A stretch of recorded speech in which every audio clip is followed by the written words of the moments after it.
रजोभिषेकम निष्किंचना नाम न वृणीत यावत। श्री प्रहलाद जी ने कहा, जब तक निष्किंचन महापुरुषों के चरण रज से हम अभिषिक्त नहीं होते, इसका कारण आज्ञा पालन है। मूल चरण रज तो एक दैन्यता का प्रतीक है, लेकिन चरण रज के जो सेवन करने की भावना है वो है आज्ञा पालन। किसी महापुरुष की आज्ञा में जो भगवान के अनुराग रंग में रंगा हुआ है, सब साधन एक तरफ और भगवान का प्रेम एक तरफ। भगवान गीता जी में इन सब बाहरी बातों को कहीं नहीं बोला, एक बात बहुत बार बोली है, अनन्यश्चिन्तयन्तो माम अनन्य चेता सततम। भगवान इसमें कह रहे मैं बहुत जल्दी प्राप्त हो जाऊंगा। अनन्य चेता सततम यो माम स्मरति नित्यसः तस्याहं सुलभा पार्थ नित्ययुक्तस्य योगिना। अनन्य चिंतन, महात्मा कौन? जो भगवत चिंतन परायण हो। कैसा भगवत चिंतन? अव्यावृत भजनात्। देवर्षि नारद जी कहते अखंड भजन, तदर्पिता अखिलाचारिता तद्विस्मरणेन परम व्याकुलते थी। जो समस्त आचरण भगवान को समर्पित किए हुए और हर समय भगवान के स्मरण में डूबा है, थोड़ा भी विस्मरण का आभास होने पर भी वो व्याकुल हो जाता है। जैसे मछली को जल से बाहर कर दो, सबसे बड़ी पहचान भगवत स्मृति की, और वो अंदर का विषय बाहर से जाना नहीं जा सकता। इसलिए देवर्षि नारद जी ने कहा मात संगस्तु दुर्लभ हो, महापुरुषों का संग बड़ा दुर्लभ है। फिर कहा अगम्यो, निर्वाह कर पाना उनका संग कठिन है, और निर्वाह कर ले गए तो अमोघस्य, निश्चित भगवत प्राप्ति हो जाएगी। कुछ बाहरी लक्षण होते हैं जिनका व्यवहार प्रपंच में भी सानिध्य प्राप्त होता है। ऐसा नहीं कि ना प्राप्त हो, नहीं तो व्यवहार प्रपंच में डूबे हुए लोगों का मन आकर्षित करके भगवान में लगाना ये हो ही नहीं सकता। ये उन्हीं महापुरुषों से होता है जिसके समीप बैठने से हमारे हृदय में एक अलौकिकता का आनंद उठे और हमारे दोष हमारे सामने सब आने लगे। मैं इतना नीच हूं, मैं ये देखो मेरे अंदर ये दोष, मेरे अंदर ये दोष, आपके अंदर बिल्कुल रील चलने लगे और लगे मैं कितना अधम हूं।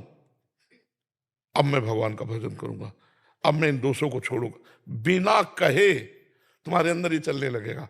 उनका परमाणु, उनकी कृपा वो आपका परिवर्तन प्रारंभ कर देगी।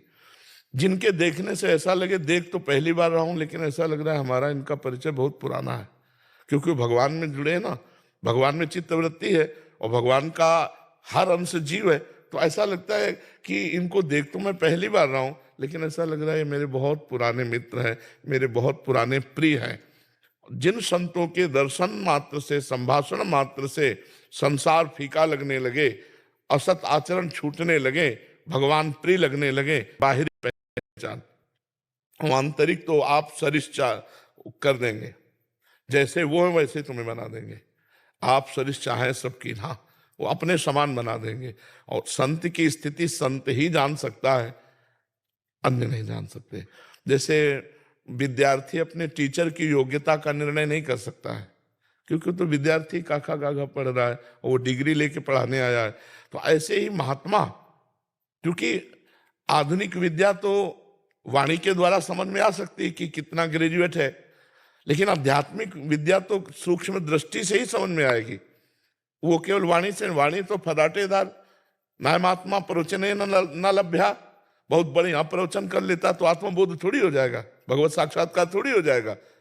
और न में दया, बहुत बुद्धिमान है तो नहीं होगा, न बहुना श्रुतेन, बहुत सुनने वाला है तो भी नहीं होगा, क्योंकि वो बोध है ना, वो तो गुरु प्रसाद से होता है। हो सकता है आत्मज्ञानियों पर बोल ना पाता हो सकता है भगवत साक्षात्कार किए हुए पर बाहरी कोई भी ऐसा चिन्ह नहीं जिससे आप जान सको कि भगवान का भक्त है।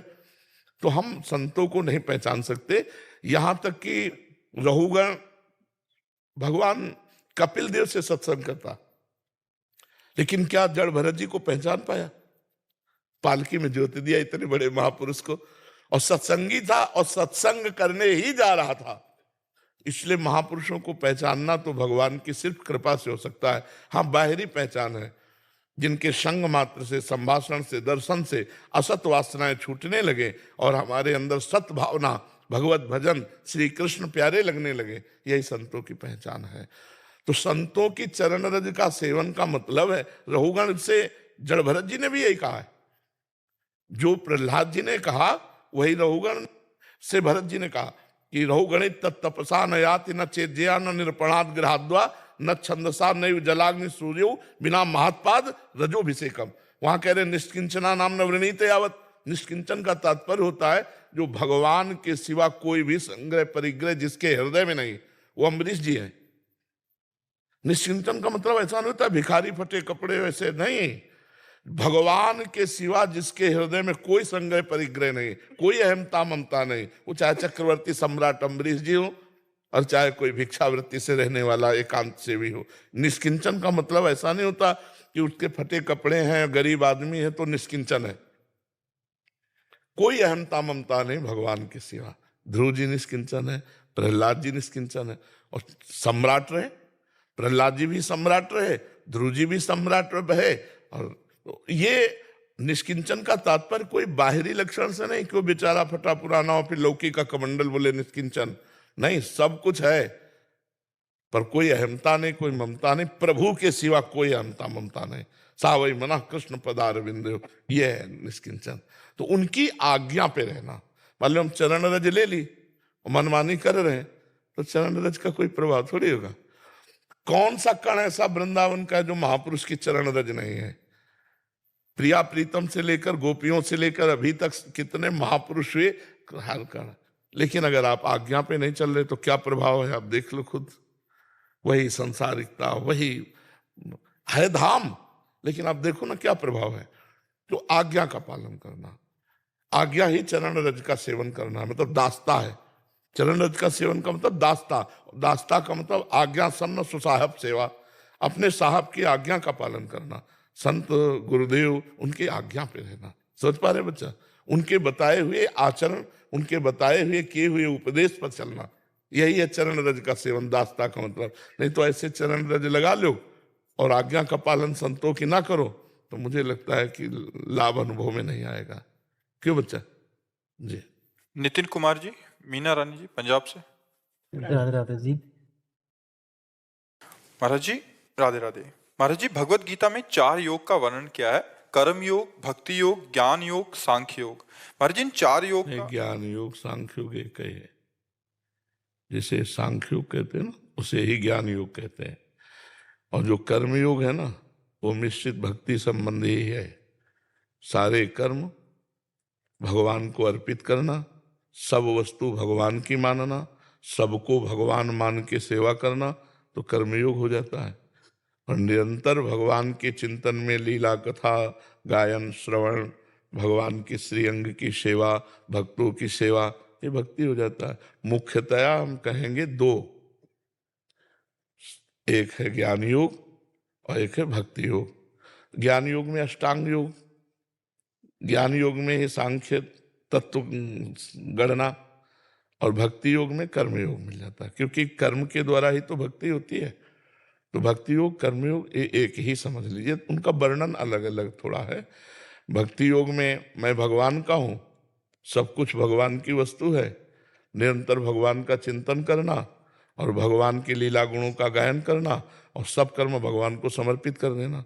अब ठीक कर्मयोग में ये सब परमात्मा की दी हुई वस्तु है, सब रूपों में परमात्मा विराजमान है, उसी परमात्मा के द्वारा दी हुई वस्तु के द्वारा परमात्मा स्वरूपों की सेवा करता हूं, मुझे कोई फल नहीं चाहिए, मेरी कोई आकांक्षा नहीं, वो मोक्ष को प्राप्त हो गया।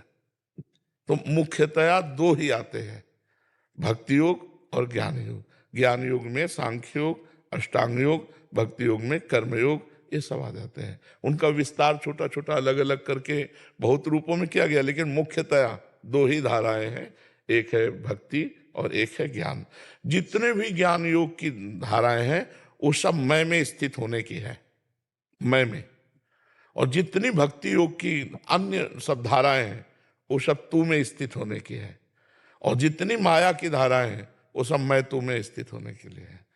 मैं तू में ही स्थित, मैं और मोर तोरते माया, मैं अहम ब्रह्मास्मि, और तू हे गोविंद जिधर देखूं तू ही तू है, तू ही तू है, अपना विस्मरण करके उसी में लीन हो जाना, ये भक्ति। बिल्कुल सरल भाषा में समझ लो, ठीक है।